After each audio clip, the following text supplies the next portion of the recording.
I knew that I'd never been willing to go to any lengths to stay clean, the few meetings I'd attended, I saw that people were clean. I believed they were clean. And I modified what I was willing and not willing to do. And I'd never really tried. And I thought, you are going to die if you don't try this, but like really try it. And so when I entered recovery, I really, I'd never tried to do anything as hard as I tried to do this. Like if I'd applied myself in school, in career, in anything, the way I applied myself in my first year of recovery, my whole life would have been different. That was Patty Powers, and this is the SHAIR Podcast. It's time for the SHAIR Recovery Podcast, where we bring you amazing life-changing success stories from addicts and alcoholics all over the world who share their inspiring journey in recovery. And now, here's your host, Hey everybody, and welcome to another episode of the SHAIR Podcast. And today we have Patty Powers joining us on the show. And what an amazing story you guys are about to hear. We were on a little bit of a time crunch, so we had to try and condense the interview. So you may or may not notice that at the end of the interview, we had to kind of quickly wrap it up. But man, thank God she was able to tell her entire story, because it is going to blow your mind. She is yet another miracle of this program, that regardless of how bad things get, no matter how far down the rabbit hole you find yourself, once you find recovery and start applying yourself, HP just reaches down, picks you up, and gives you a life beyond your wildest dreams. And something else very cool about this interview is for the first 20 minutes or so of this episode, we segue and start talking about Patty's meditative practice, which is phenomenal. She meditates 40 minutes a day, and you'll understand how she does it and the techniques she uses. It was fascinating. This whole interview was absolutely fascinating. So let's dive into Patty's story. But first, a message from our sponsor, Organifi. Organifi is an organic superfood supplement that takes 30 seconds to make with no blending, no juicing, and no cleanup. Organifi is a coconut and ashwagandha-infused green juice that is gluten-free, soy-free, dairy-free, vegan, and absolutely delicious. My wife and I drink it every single day. We absolutely love it. We've noticed a significant difference in reduced stress, in improved digestion, improved mental clarity, and it boosts our energy levels. So not only is it organic and upgraded with 11 superfoods, if you order now, you're going to get 20% off your order by using promo code SHAIR, SHAIR. So go to the Organifi website, www.organifi.com. Organifi is spelled ORGANIFI, and make sure to put in your promo code SHAIR, SHAIR, and get 20% off your order today. And guys, a quick reminder to please remember to subscribe to the SHAIR Podcast. If you have an iPhone and you listen on iTunes, make sure to click subscribe when you listen to the show. You're going to get a brand new episode downloaded onto your phone every week with a little reminder that lets you know that the SHAIR Podcast just launched its latest episodes. Plus, it's the best way to rank on iTunes. When you subscribe to a show, it increases your ranking in iTunes. And my goal is to have the SHAIR Podcast as the #1 recovery resource and podcast in iTunes. So please subscribe, and while you're at it, leave us a 5-star rating and review so I can read it on the next episode of the SHAIR Podcast. So normally at this time, I read one of the new iTunes reviews that the SHAIR Podcast has received. But since last week we didn't get any new ones, I'd like to take this opportunity to plug a website called Pets for Vets. My wife and I are huge dog and cat people. We have both dogs and cats, and our life would not be the same without them. Of that, there's absolutely no question. The healing power of animals is unparalleled for many of us. I also know that there are a lot of members in the SHAIR Podcast private group that are ex-military who have suffered through depression and PTSD. And one of our members that has suffered through PTSD is Joe Bono, and brought this non-for-profit outreach program to my attention. I urge you to go to the website and check out the video that's on the homepage. And if you don't cry when you watch that video, you're a tougher person than I'll ever be, because what they're doing gives you a rare opportunity to help not only U.S. military veterans, but you're also helping save these dogs' lives that are going to be euthanized. These are not purebred dogs or dogs that come from pet stores. They're dogs that are in shelters and that are going to be killed. So this is what Pets for Vets is helping to do. Their goal is to help heal the emotional wounds of military veterans by pairing them with a shelter dog that is specially selected to match his or her personality. Professional animal trainers rehabilitate the dogs and teach them good manners to fit into the veteran's lifestyle. Training may also include desensitization to wheelchairs or crutches, as well as recognizing panic or anxiety disorder behaviors. It's a total win-win. Needy shelter dogs receive a second chance at life, while giving our returning troops a second chance at health and happiness. The bonds of friendship formed between man and animal have the power to ease the suffering of our troops when they return from overseas. Pets for Vets is a concrete way to thank U.S. military veterans for their service. So if you'd like to help in any way, then just go to this website and check it out, www.petsforvets.com. You can volunteer, you can donate, you can contact them and see if there's some way you can participate in furthering this cause. I absolutely love what this foundation is doing, and this is my way of helping out by spreading the message. HP, baby. And speaking of donations, I just want to thank everybody who has been sending in their donations ever since Darren posted in the SHAIR Facebook private group urging the other members to donate $5 a month. We have had a significant increase in donations, and I just want to thank you guys so much. It's making a huge difference. It's keeping the SHAIR Podcast growing and thriving and getting closer and closer to being fully self-supporting. So keep those donations coming. All we need is $5 a month from 1% of our listeners to be fully self-supporting. So if you'd like to donate to the SHAIR Podcast, go to the website, www.theshairpodcast.com. Remember to spell SHAIR, SHAIR. You'll find the donate button on the top right corner of the website, or you'll see donate banners throughout the website. Click on any of those and donate $5 a month to the SHAIR Podcast today. Now, a quick message from Transitions Daily and then on to the show.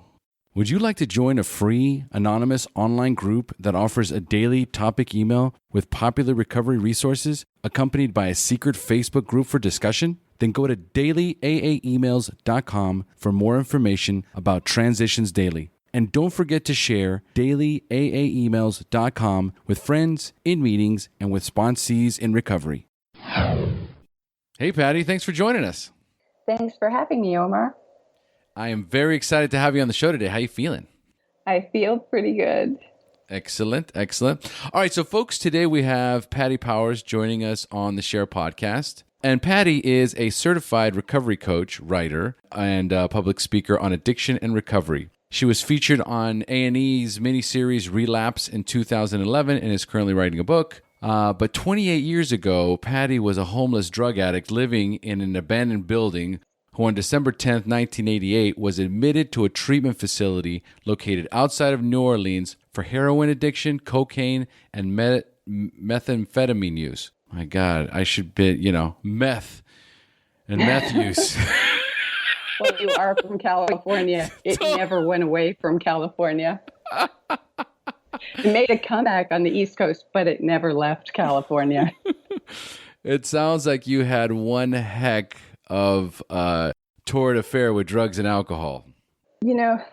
Just hearing your introduction and the way it paints this picture, I know it's all true, but as I'm sitting on my comfy bed in my apartment, it seems like I know it was true, but it seems so weird that was my life.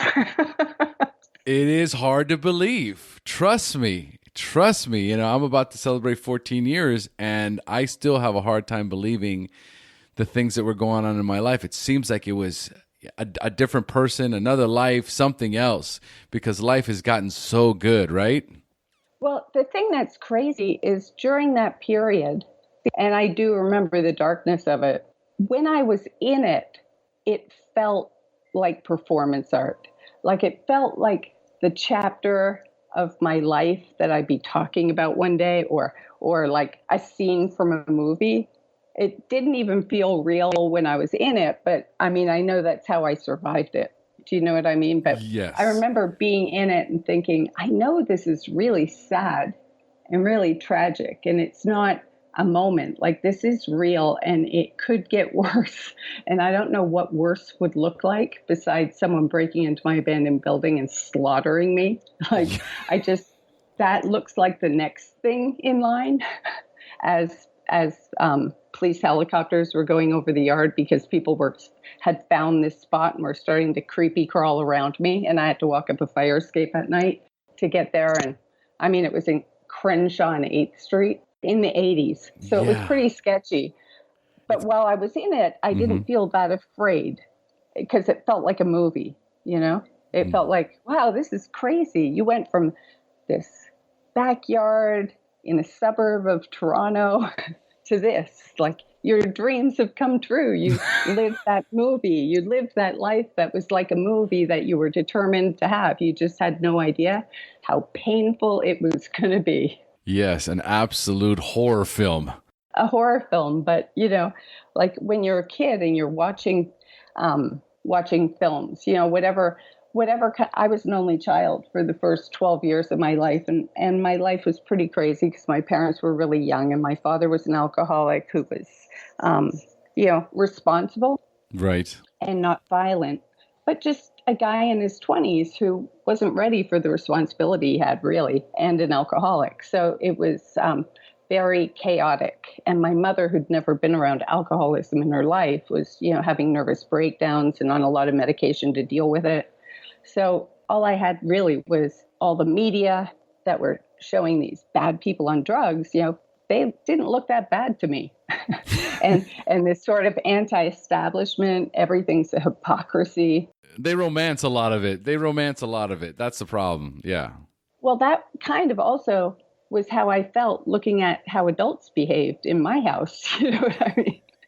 So I was seeing Leave It to Beaver, which I thought, there's no way families are like this. And then I was seeing, all the kind of Easy Rider type movies, and Lady Sings the Blues, and about Lenny Bruce. And that felt truthful. And the other stuff felt like fiction. It felt authentic and real. And it gave me something to identify with before I knew exactly what I was identifying with. And then it also let me know that there was a world beyond the schoolyard that I had.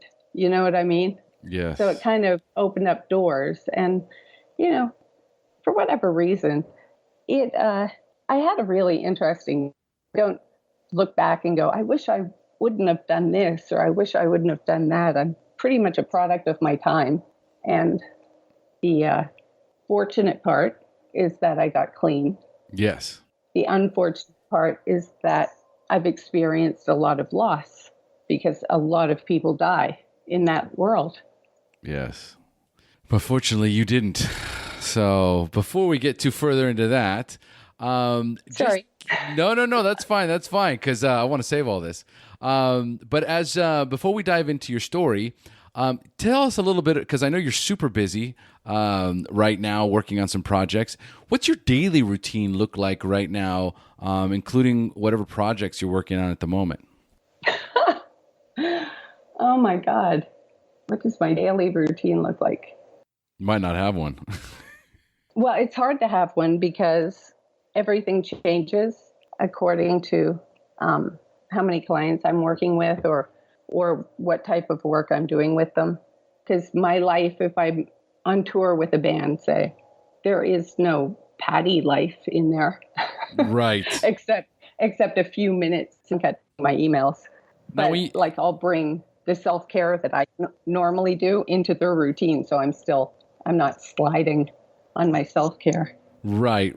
Now, when you say touring with a band, what exactly are we talking about here? The clients that I work with, can be, it can be anything from people who are high functioning, who've gone to rehab that need extra support when they get home, where we might Skype a couple times a week and work with email. And then there are people I work with who, will have me move in with them instead of them going to rehab. Okay. I've gone on tours with bands of people who were like either in early recovery or needing to get clean right when the tour is starting. Oh, I got you. Oh, man, that's got to be interesting. That's a word for it. I was trying to be as PC as possible. Just imagining being on a tour with a early recovering addict who is also in a band. That's got to be something special. Well, actually, things like that are they're really satisfying. Person has made the decision, not if it was made for them by someone else, because I really don't even take on clients where the decision to get clean was made by someone else. Right. If they made it, they are willing to do, whatever I come up with, because that's what they've hired me for. They're not hiring me as a personal assistant, or as a recovery companion who's just going to be there to go to meetings with them. They're hiring me to go through the thaw, to deal moment by moment as, panic attacks come up, or how it is, the second night clean, you're crying about money your parents gave you for your birthday you spent on Coke in 1986, but suddenly you need to cry about it. Oh, man. So it's much more hands-on, but then it's great because you have every reference point with them from day one. So, when it's like 3 weeks into the tour and they're enjoying themselves on stage for the first time, and you see they are more comfortable and not going through the motions like they were on stage 2 weeks ago. Right, absolutely.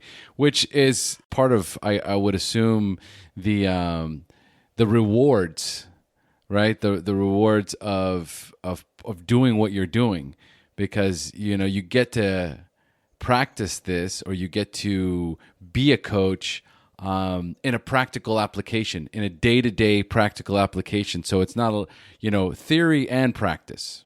Right, like it's nothing like sponsorship. Because people often think that it's the same thing. It's really bizarre. People will, that they'll be hating on me on social media. Oh, yeah? Without ever asking me what it is exactly I do. Bill W. must be rolling in his grave while you get a paycheck for sponsorship. And I'm like, what are you talking about? Look at my website. Yeah. And then 10 minutes later, they're like, how exactly do you get into something like that?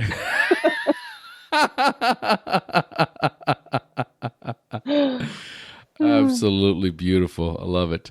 All right. So then, so it's very difficult for you. So then how do you maintain your own personal recovery routine? Well, I build into, if I'm with a client full time, I build my routine into their life because it's pretty much what they need to do too. I might have to take it down a few notches. Like if I have someone who, 3 minutes on an elliptic and they feel like they've worked out, I'm like, damn, I really wanted to do another 45 minutes. But, that's part of the trade-off. If I accept a job that's 30 days, I know it's not going to be all about me. Right. But I have a pretty good foundation in my recovery and in years of having, my regular practices that if I have to miss a little bit of time, it doesn't throw me off too much. I've been doing it for a long time. Right. I don't know how people hear sometimes at meetings and they have 2 years clean or 3 years clean. And they're talking about, I work in recovery and I've been, out of town with a client. And I'm kind of shocked because at 2 and 3 years, you really still need to have the focus all on you. Like you're not as far as your disease wants to tell you are. Correct. Yes. Yeah. There is definitely a time element and experience and step working before you get to a certain point where it's a lot easier to really compartmentalize your life into different facets and create that balance so that you can do multiple things, including, balance your recovery. Another thing that's also very important is maintaining that relationship with your higher power. Do you have like a spiritual routine that you do in the mornings or on a regular basis, especially with all the moving around? Yeah, no, I meditate 40 minutes a day. Wow, 40 minutes a day. That's awesome. Yeah. Yeah, and if something happens and I can't get to it, like I feel the difference. And I work out regularly. So, I mean, those two things manage stress and kind of keep me grounded. Right. But meditating is a whole other trip. I mean, my experience, and I know it's a lot of people's experience, if you're in a 12-step program, you get to the 11th step and you kind of skip over it. Like you do a little bit, maybe you listen to a couple meditation tapes, maybe you meditate like for a week. The whole time you're meditating, you're thinking you're doing it wrong. So you spend like the whole 11th step searching for the right meditation rather than starting a practice. And then you just go, wow, this feels really good. And then it's the first thing to go. And then, 5 years later, you're in a meeting and somebody with the same amount of time is like, I never really got into meditating and I'm started and these are the benefits. And then you go, oh, geez, I should do it too. And then you start again, it feels really good. And then you get busy and it's the first thing to go. You know what I mean? Yes. Sometimes people get into it and start a practice when they're newcomers and they keep it the whole time. I don't know a lot of them, but I know some people do, but I think it's something a lot of people come to later in recovery, like when you start getting really serious about it, which is crazy because the benefits are instant. But, why give up all that suffering so quickly? You got to stay in the drama. Yes. Till you can handle having good feelings without wanting to explode. Yeah, I totally need to hear this. I totally need to hear. So how long have you been doing a 40-minute meditation? Because I know you had to build up to it. No, actually, I meditate twice a day for 20 minutes. Okay. All right. Gotcha. That sounds very feasible. Yeah, it's I did all different kinds of meditation. I was doing breathing meditations and I'm working with clients and guiding them through meditations and I had pretty regular practice going. And then but when I had about years clean. How many? About 12. Okay. I kept feeling like there was, I don't want to endorse any particular thing. And I feel like this particular thing got some new marketing strategy in the last few years, which kind of annoys me. So I'm not going to name it. But, there was something from early recovery on that I wanted to do, but it cost quite a bit to learn it, which I thought was stupid because meditation is free and you can learn it anywhere. But something inside of me thought that this was going to be right for me. And I don't know why. I was doing all different types of meditation and it was fine. But I felt like something was like, this is right. So I went to one of the free check it out things. And it was early September 2001. And I was about to sign up to take it. And I said, let me just sit on this for a week or so. And then 9/11 happened and the office had been right down near there. So needless to say, I didn't take that class. And then, 9/11 happened and life was kind of crazy for a while. And then a few years went by and I started thinking, I really want to do this, but to make a commitment that takes place over a couple of weekends is hard because I never know when I'm going to be pulled out of my life if I take on a new client. So I kept having that as a reason why it's not the right time to do it.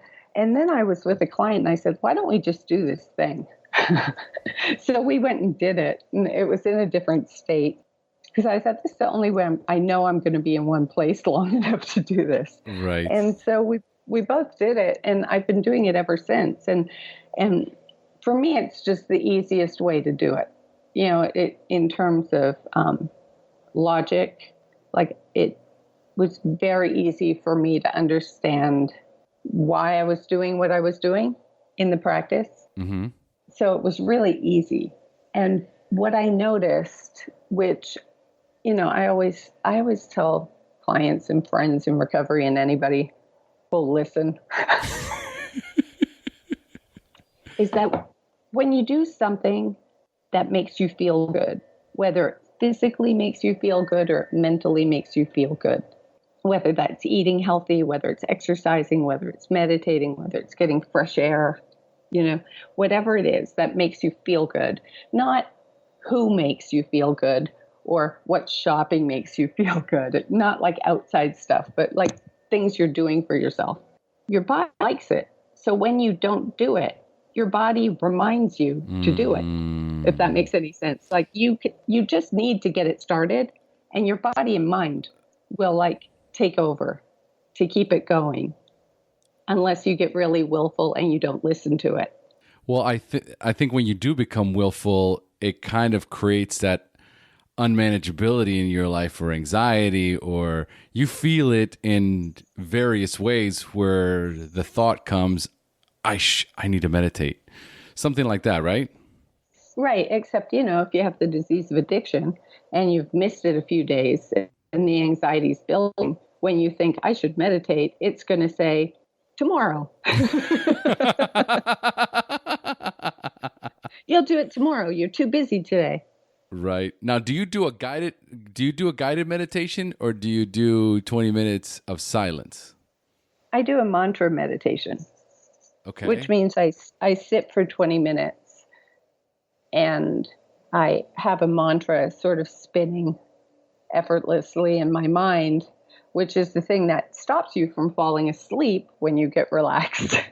Correct. If you're just doing a breathing meditation and you get really relaxed, your brain doesn't have anything to do. That's why you can nod off in a meditation. Yes. Whereas like a mantra, it's just kind of like having something sort of spinning in the background that you're not even, that's as natural as breathing. Like once you start doing it, you don't even have to think about it. And that kind of gives your brain something to do. So it's engaged over there. And then you kind of just drop down.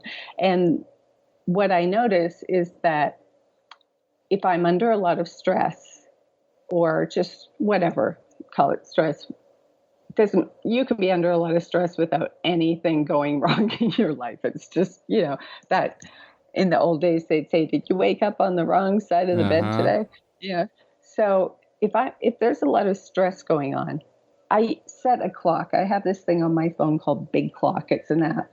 So I can have it beside me, and that the clock face shows in large numbers the whole time. You don't get a screensaver. Your phone doesn't turn off, you know. And while I'm meditating, I just will glance to see if my 20 minutes is up, because it's not good to have an alarm or anything like that shock you out of a meditation. You want to be able to give yourself a minute or two to come out of it after your time is up. So if I'm under stress, I can notice that I might check the clock 5 times in that 20 minutes. And then there are other times where I feel like it's just been, you know, maybe 6 or 7 minutes, and I'll look and my time is up. You're deep in it. Like it went so fast. So I know Right. I dropped down, you know, but even if you're just feel like you're just thinking the whole 20 minutes, what's really happening is it's a chance for your brain and your body to rest. And the way our brain releases stress is through thought, because the brain is the search engine. It never stops. I mean, the search engine is on even when we're sleeping. Just sort of meditation. I look at meditation like when you think you're doing it wrong because you notice you're thinking a lot. Yeah. That is just like when, for no reason that you know of, your computer fan goes on to cool down. That's interesting. So like when your brain is sort of spinning during that meditation, as long as you don't get all invested and you're at 11:30, but then I have to get out. I'll have 15 minutes to get ready to go to my next. As long as you don't get involved in it, you just notice, oh, I'm thinking about that. And then you just go back to your mantra or your breathing or whatever you're doing. Your brain is going to just spin out like that a little bit, but that's just like your cooling fan. It's doing you good. It's just if you get involved in it, then you're just thinking. You're not meditating.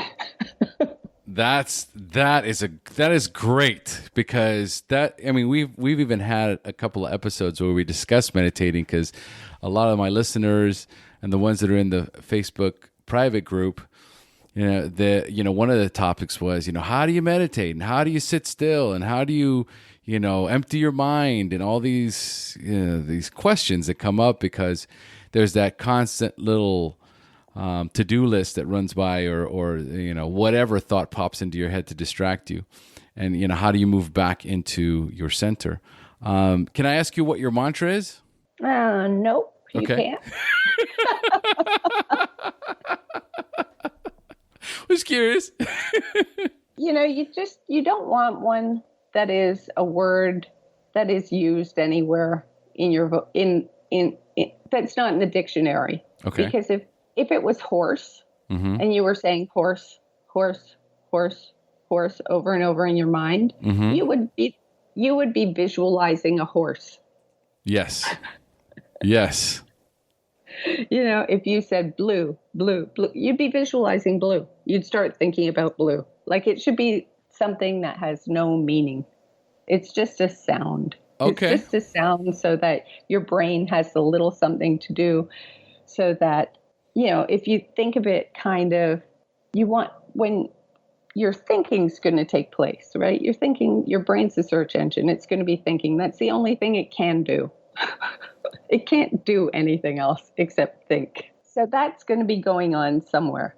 I feel like the mantra just kind of keeps you grounded. Because if you're doing a breathing meditation and you're really relaxing, you might stop thinking. But my guess is when you've stopped thinking, you just stop being conscious of the fact that you're thinking, because you've fallen asleep. Sleeping is not meditating. Fair enough. I'm writing this down. It's such a simple thing. And people make, addicts, if you get clean and you're out of things to hate yourself over, join a gym and tell yourself you're going to go 5 days a week, and then don't. And then you'll get to pay someone money every month for a membership that just gives you a whole new thing to beat yourself up over every day that you don't go. Right. So like with meditation, when people are like, I mustn't be doing this right, I'm still thinking. Da, da, da, da. I mean, it's just like it's just like another whipping stick. It's like all of these things are just, they're supposed to be building your shock absorbers. Right. Not being something new to like be angry at yourself over for not being perfect. All right. Okay. Well, we've got the meditation. I think we've got the meditation side. Plenty of information there. So thank you, Patty, on that. That's a new insight, even for me, because, I need to constantly be vigilant about how important it is to meditate and how beneficial it is. It's 100% true. When I've practiced over months at a time, it makes a difference. But then things get better, and then I go on with my life and conveniently forget to meditate, and I feel it. So word to the wise.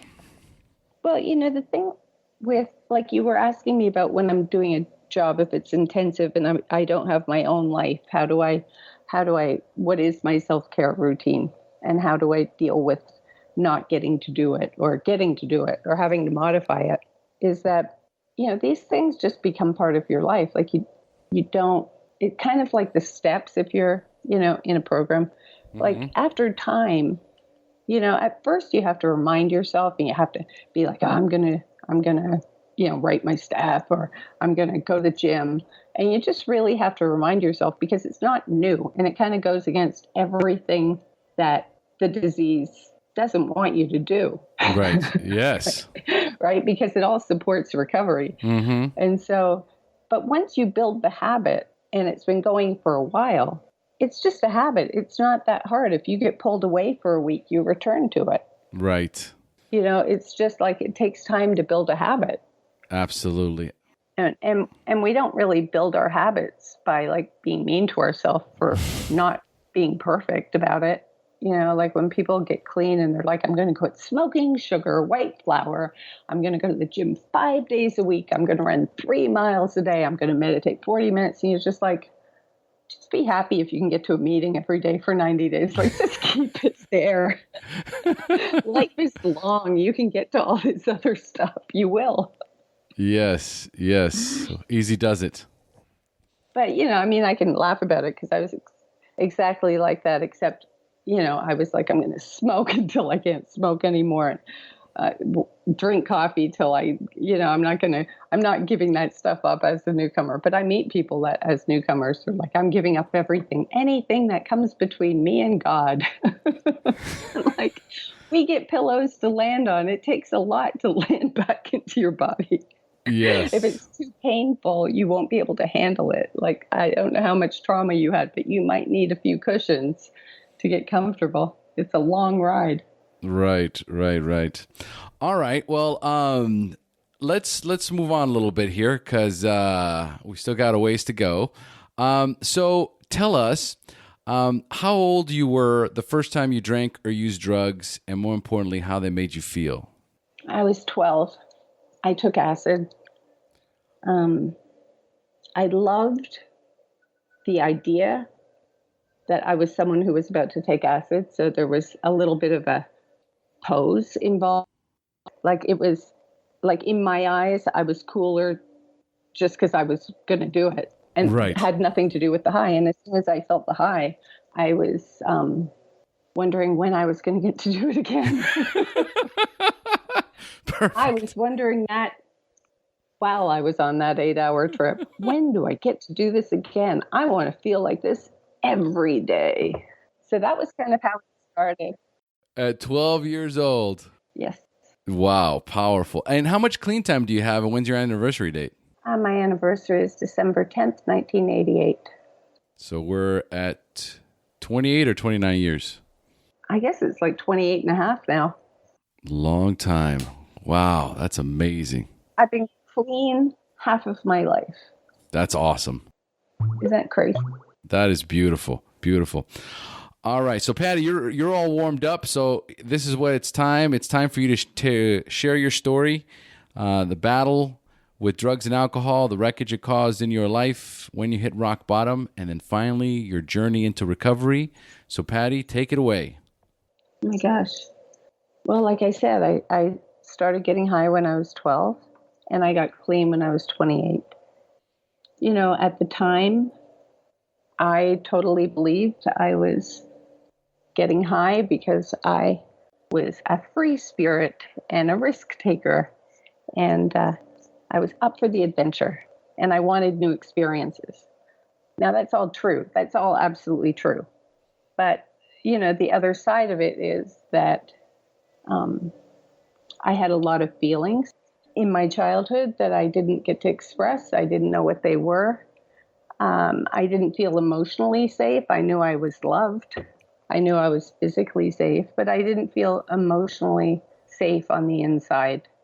I mean, that's, I think, pretty common with most people who are addicts, whether there's trauma, whether there's not trauma.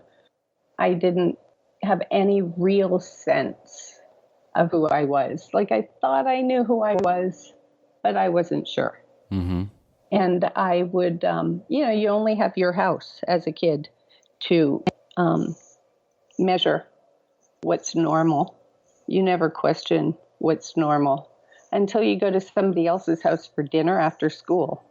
and the whole family is sitting down to dinner, and they're all talking with each other, like, about all kinds of things. And you're thinking, are they just doing that because I'm here? Because I feel like we only do stuff like that if we have company. Other words, it was like a TV tray down see ya. I'm going to watch TV. Bring my TV tray downstairs. Yeah, my mom eating alone because my dad didn't make it home for dinner, which means he's out drinking, which is like, my anxiety would start on Wednesday about payday on Friday. Like, what's going to happen? Is it going to be all the things we planned, or is it going to be a lot of hostility in the house? And like, I go to sleep and wake up at my aunt's or wake up at a neighbor's, or, I was always being carried to the car. So, because my dad would come home and want to play music really loud because he was drunk and he was like, whatever, 27, this is my house. And if I want to play Johnny Cash, I can play Johnny Cash. Oh, man. But Patty had school in the morning, and I was such a good, I had such good grades. School was really easy for me, and they were kind of blown away because I had the kind of grades that like they didn't know where I came from. And so protecting my sleep so that my life would be normal, so I wouldn't be late for school and I wouldn't be tired for school. The solution was like, pick me up, put me in the back seat of the car, and take me somewhere where there won't be like loud music. And then get me up and to school on time. So, my childhood, I was like waking up different places. But on the outside, like I was at school on time and I had good grades, right? So, and I was an only child, so I had nobody to talk about any of this with. So when I'd be at a friend's house and they'd all be having a Leave It to Beaver kind of dinner experience, I just thought, they've got to be putting me on. People don't live like this. So I had all that stuff. And and then puberty. And then my dad got sober when I was 10. And it was a different household. It was just a completely different household. Like my mom had taken me and we'd moved out, and my dad ended up going to rehab, and instead of getting divorced, they got back together. So in this new household, the solution was, we're never going to talk about the past, because all that stuff is sad and we don't want to do anything that's going to get dad drinking again. And that really was like the best that had been suggested or that my mom came up with. But, what that meant was I'm 11 years old and I can't ask questions about the past. And now I'm in this different family. And that's like got this weird stability that feels really anxiety producing for me to be in a house that's like really stable and quiet. Right. Nothing was familiar and I couldn't ask questions. And then the announcement was that I was going to have a brother or sister. And I just was like, good, because I'm already on acid and I don't want you guys to be able to follow me. This will give me more freedom. That was all I thought of. The big announcement about you're going to have like your first sibling. And I didn't even care because I was already on my way. I just knew that it meant that they wouldn't be able to, keep the leash as tight on me. And, and so I used, and, all that stuff that goes with it was like, I didn't experience puberty. My mother was really, always kind of asking me because I guess she knew puberty was like a difficult time. Adolescence was a difficult time. She probably had done as much research as was possible back in that time. She knew that to make sure I don't drink because I could probably become an alcoholic because my father was an alcoholic. They knew that much in 1972. But they knew that adolescence was difficult. But it wasn't difficult for me because I had a way to control my feelings. My sponsor's daughter, I remember when she was 13, I thought, what a bitch. She'd been such a cute kid at 12, and at 13, she was just this stuck-up little bitch. And I was just like, oh, my God, how did she turn into a valley girl? But I kept my mouth shut. And then a year later, she was totally cool again. And so I told my sponsor, I go, wow, I didn't want to tell you, but she was just like this little bitch last year. She goes, she was in puberty. I go, were we like that? She goes, we were on drugs. Who knows what we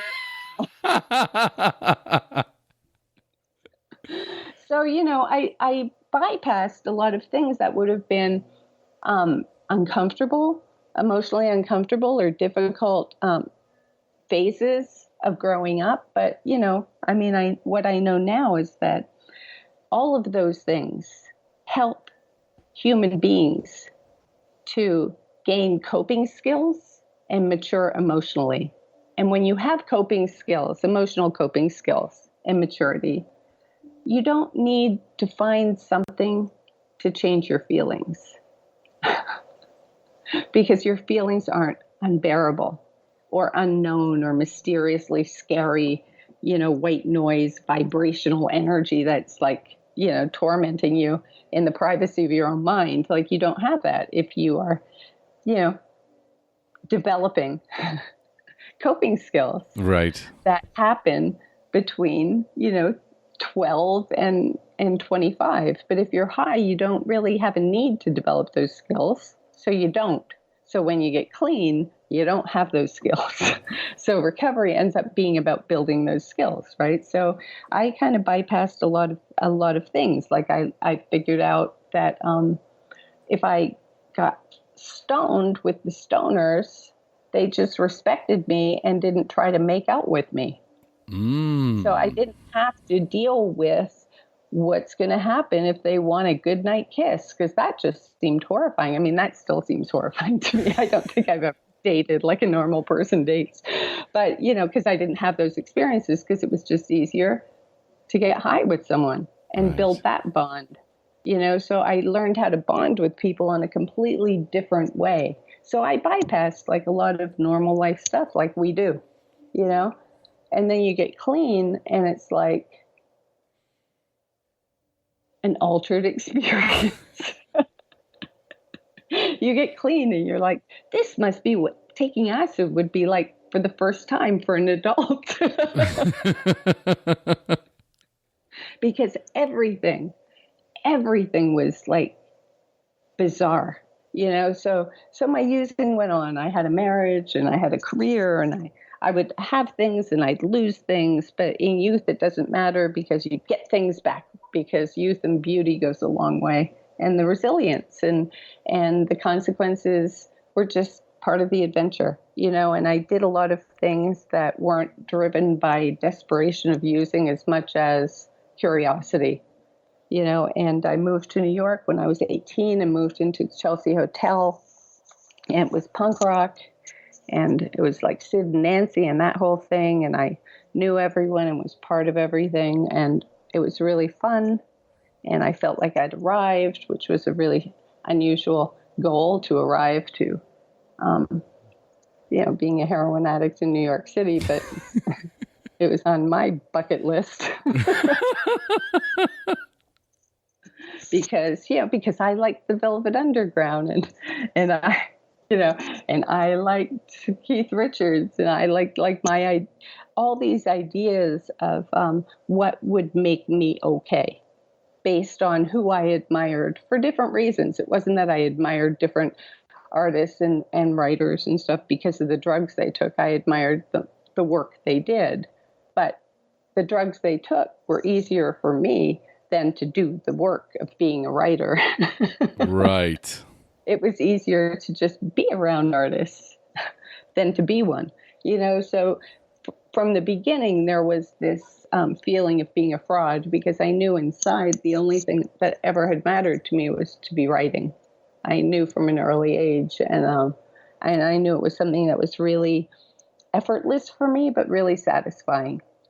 It was something I always, definitely since I was 20 had it was like what I was saying I was. Like, I'm a writer, but I wouldn't really write anything because drugs are a full-time activity, and but I was surrounded by a lot of people who changed the face of culture at that time, that's still influencing it now, if that makes any sense. You were with some real artists, some people that are famous, that were making moves and changes and were making a difference in the culture. Except then they weren't famous. They were just doing their thing. I mean, they became famous later or during that time, but they didn't start out that way, but they had the goods, so I was around a lot of interesting people, having interesting conversations, learning things. I was kind of shy, so I would be listening, so it was an education. And then I realized I had no education, so I went back to Canada, and went back to school.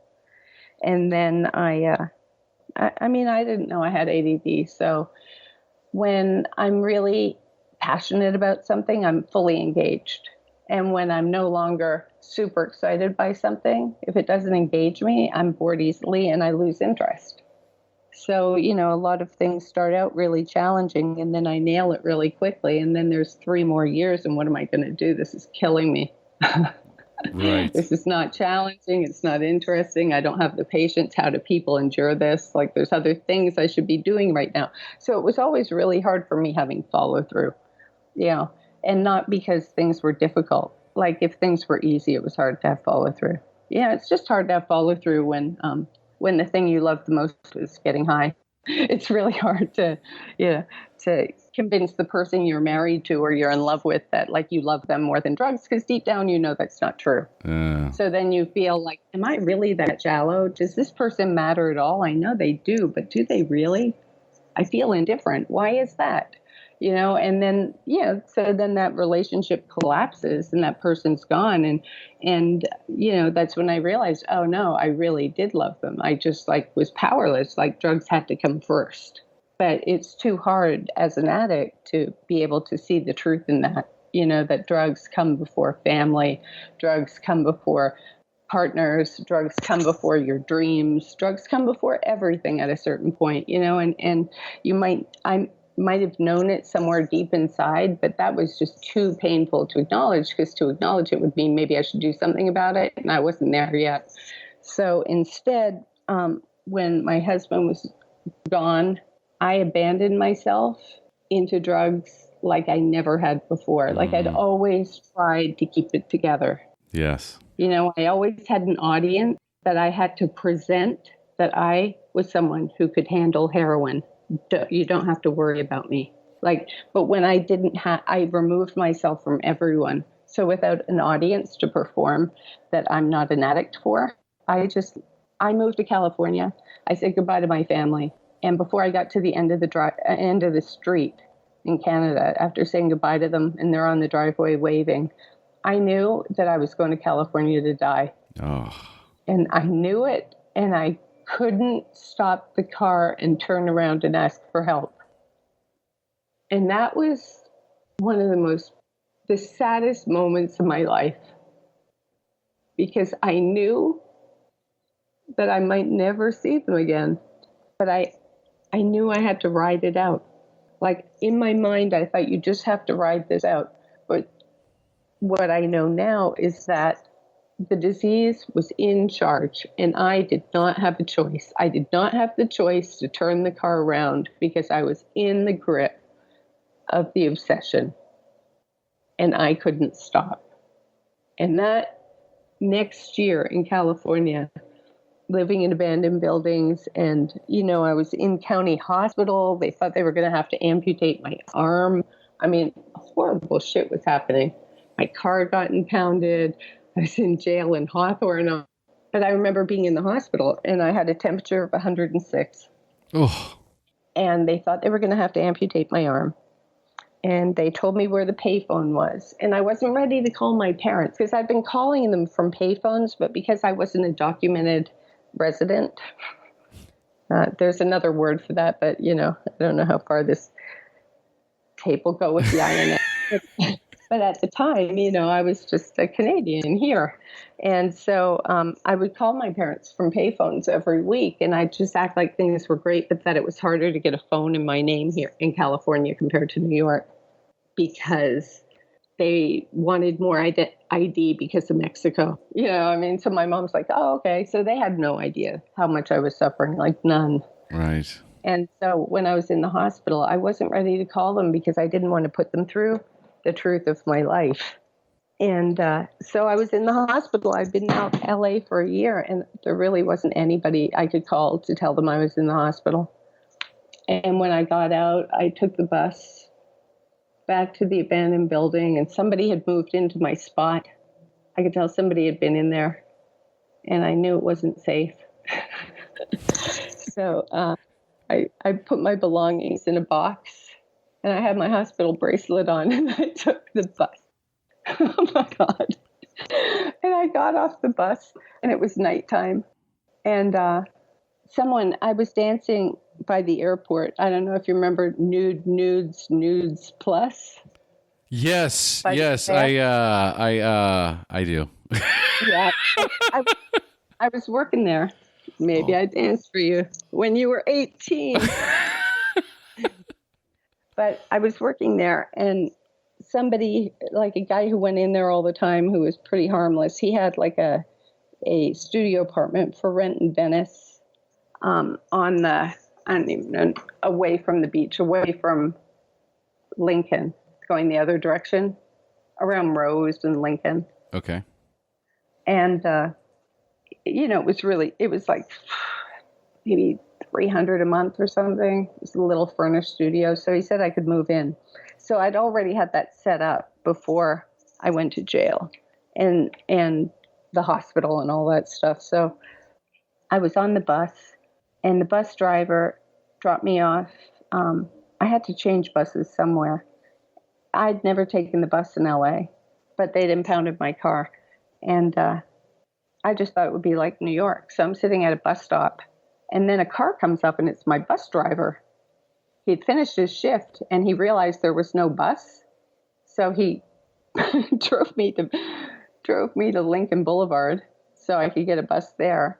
So I'm waiting for a bus there. And then a van comes and asks me if I need a ride. And at that point, I'm thinking maybe there are no buses, right? Mm-hmm. So I get in the van, and as I'm riding, I realize I'm in like some kind of crazy serial killer van.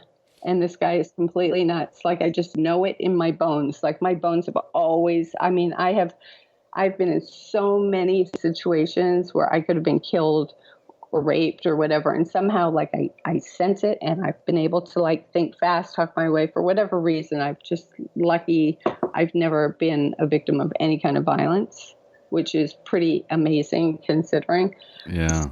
In this van, I just thought, you're going to die if you don't get out of here. So I don't know what I said. I'm like, I start playing him up like, oh, like maybe we could get some beer, and I need some cigarettes. And I had the money, and he's like, oh, yeah, we could party. Oh, and he pulls into the 7-Eleven, and he goes in to buy me cigarettes. And I just grab my box of stuff, and I leave, and I'm running down Lincoln Boulevard.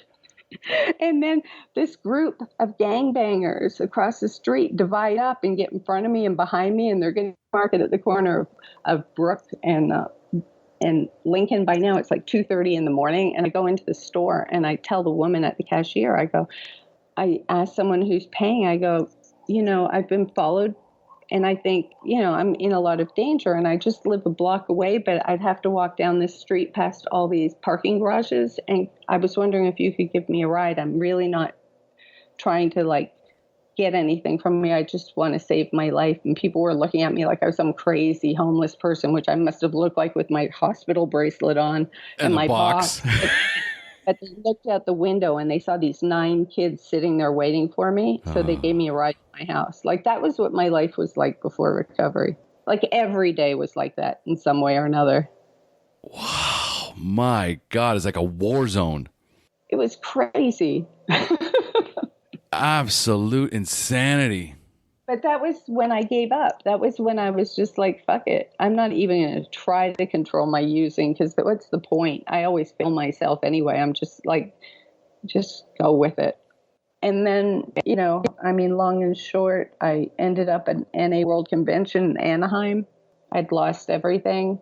I kind of heard the message, but I wasn't ready. I saw people that were from Hollywood NA. They looked like people I would have hung out with in any situation.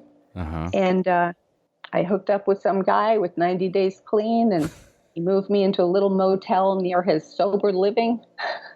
And I met him at the convention. And what the thing with him is, halfway through the convention, I realized that I used to cop dope off of him down on Spring Street, and he looked completely different. And I tried to get him to take me to cop because, I had no recovery. I'd done a 21-day methadone detox, shot 21 grams of crystal, and that's how I ended up in jail in Hawthorne, because I lost my mind. But, I didn't have a habit at that point. And I was trying to get him to get me to cop, and I was doing every little girly trick on how much fun we'd have together if we were loaded. And he wanted to stay clean more than he wanted to get loaded with me. And that blew my mind. That really... And I must have been making him nuts, I was just like, just take me to the liquor store then. Poor guy. Yeah. But he said, Patty, I don't know how to say this to you because I'm really embarrassed that I'm going to sound super uncool and that you won't respect me. He goes, but why don't you just pray for the obsession to be removed and see what happens? But it was the way he prefaced it. Yeah. Made me even hear that he said that. So instead, I got on a plane and went back to New York for the worst 6, pray for the obsession to be removed. And I go out and cop and the place would be closed. And I think, that works. And then I'd want to use again. I'd pray for the obsession to be removed. I'd go try to cop and it would be closed. And I'd go, wow, it works. And then I'd feel like getting high and I'd pray for the obsession to be removed. And this like the 40th time in an hour I've gone to see if the spot's open, and it was open and I got loaded. But I ended up within a few weeks, I knew that I'd never been willing to go to any lengths to stay clean, that the few meetings I'd attended, I saw that people were clean. I believed they were clean. And I modified what I was willing and not willing to do. And I'd never really tried. And I thought, you are going to die if you don't try this. But really try it. And, and so when I entered recovery, I really, I approached it. I'd never tried to do anything as hard as I tried to do this. If I'd applied myself in school, in career, in anything, the way I applied myself in my first year of recovery, my whole life would have been different. Right. If I could get some of that energy to apply to some of the projects I'm working on right now, I'd have, but it was life and death. And I just gave it everything. I followed every suggestion. I went to 2 or 3 meetings a day. I was willful. I did a lot of things I wanted to do, but I had no secrets. And beyond a doubt, I did not put anything before my recovery. I never took it for granted. I always felt if just because I have X amount of months clean doesn't mean it's a guarantee. I can't ease up. I can't have the answers for myself yet. I believe that at a time I'd be able to trust myself more, instead of being completely questioning whether every thought I had was wrong. How you go through that whole thing in early recovery, is everything I think a lie? Absolutely. You can't trust yourself at all. And, you're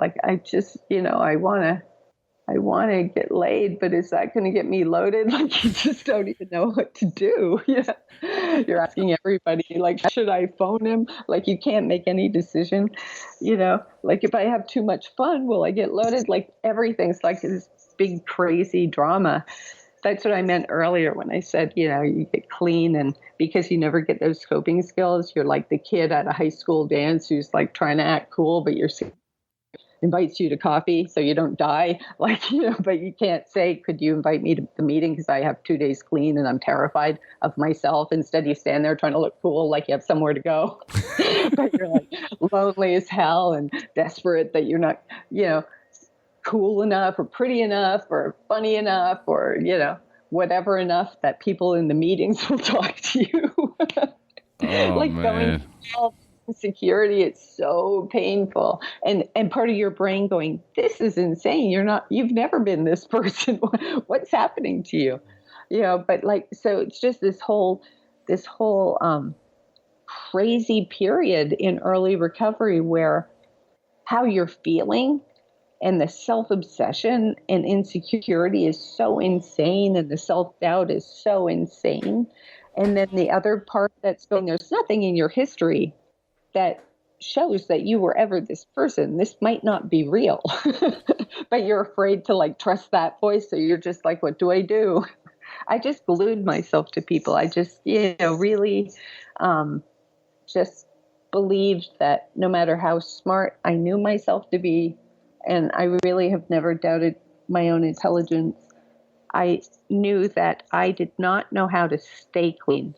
We're not even talking about getting clean, but I did not know how to stay clean. And the people who were clean knew how. And I just had to let them show me. And I could never think that I was the one who knew how, because I had no experience in staying clean. And that kind of willingness and humility, I don't know where the hell that came from. Like, I don't know if that was a spiritual awakening. I don't know where that came from, but just, I had that moment of truth. I'd never been willing to go to any length, and I needed to let people help me. And that I didn't talk myself out of that with the next breath is pretty amazing. Wow. Patty, your story is so impactful, so powerful. It's so gripping. I mean, I'm right there. I'm from LA. So you remember when that movie Colors came out? That's when I was living in Venice Beach. It was just gangbangers. That was it. There was no fancy restaurants. No, absolutely not. Where was the abandoned place you were living again? That was at Crenshaw and 8th Street. Crenshaw. There's nothing but crime going on in Crenshaw, especially at that time. In 87, that was like 87, 88. It was crazy. It was crazy. And I'd come from like having an art direction job at like one of the coolest nightclubs in New York and being in a monogamous marriage. And and then I was like stripping at the April's Cabaret in the Valley and living at Raji's Hotel. Unbelievable. I was at Raji's before I hit the abandoned building. It definitely paints the cautionary tale behind drugs and alcohol starting at such an early age, just snowballing into this absolute disaster. But then here we are today, almost 30 years later, clean, recovery coach, and just, somebody that is helping with so much experience, helping the newcomer, helping those that need it the most. And that's what our life purpose is today. So, which segues into the close of the show, which is for the newcomer. So I'm going to ask you 5 questions about your early recovery, and I want you to respond with inspiring answers you can share with our newcomers. Are you ready? Okay. Let's rock and roll. So number 1, what was keeping you from getting clean or staying clean when you first got introduced to recovery? Fear. My entire identity was built up. I knew who I was. I knew what I had using. It was my longest relationship, was my relationship to drugs. The idea of complete abstinence was beyond my comprehension. Absolutely. Absolutely. And number 2, at what point did you have a spiritual awakening, that aha moment in recovery when you accepted that you were powerless over drugs and alcohol, but for the first time had developed the hope that you could recover? Well, I feel lucky because, like I told you at the end of my using, like when I was able to get honest with myself that I needed to be completely willing, that was it. It was when I realized that there was that getting clean was my only hope. And if I didn't give it everything I got, that I didn't think I'd ever get another chance to get clean. And and that happened before I got clean. And my spiritual awakening in recovery, like the really deep one, because there were millions, like I could have been one of those people who had, a bumper sticker that said, "I am a miracle," if I've been corny enough. But in recovery, like long into recovery, is really realizing one day that I wasn't worried about shit anymore. That even when things felt a little scary and uncertain, I know beyond a doubt that I'm going to be okay. That took a while to come, like where I could have said it earlier, but like where I really believe it, like where I really don't trip out obsessively worrying about shit. That's like a gift of long-term recovery. Absolutely. And that was definitely a spiritual awakening that it had actually happened. That is amazing. Beautiful, beautiful. All right. So number 3, do you have a favorite book that you would recommend to a newcomer that you read in early recovery? In early recovery, I could not read a page of a book and know what I'd read. So in early recovery, my reading skills, my attention, my brain was just fried. I could not, my stress levels was too high. I couldn't even, if I had to read a preamble, I'd mess it up. But a book that I think is really unlike all the junkie books that like I know I've read, and I know if you're a junkie and you're getting clean, you want to read the Permanent Midnights and stuff, but a book that really is amazingly well written with a lot on the recovery side is Lit by Mary Carr. Lit by Mary Carr. Mm-hmm. Excellent. Okay. That's a new one. Beautiful. We need a new one. Yeah, no, it's really, she's great. She's a great writer. She's been sober a long time. She wrote the Liars Club. Her life was crazy, but this has a lot to do, I mean, I don't really identify with her drinking part of her story, but I identify with the feelings she writes about in her book. Mm-hmm. And she's an amazing, writer, and but she talks a lot about recovery in it. Beautiful. And what that whole experience was and coming to believe in all of that. Excellent, excellent. All right. And so what is the best way for our listeners to reach out to you and find you? I have a website, pattypowersnyc.com, Patty with a Y. I'm on Twitter. I do a online event. It's called Sex Talk. It's the first Sunday of the month in the rooms at 9 p.m. It's free. It's where people in recovery have an open discussion about their relationship to sex in sobriety. We have guest speakers. It's pretty cool, and it's not X-rated, and it's really helpful.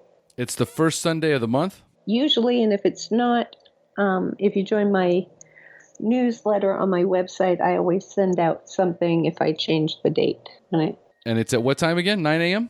9 p.m. Eastern Standard Time. 9 p.m. EST. Perfect.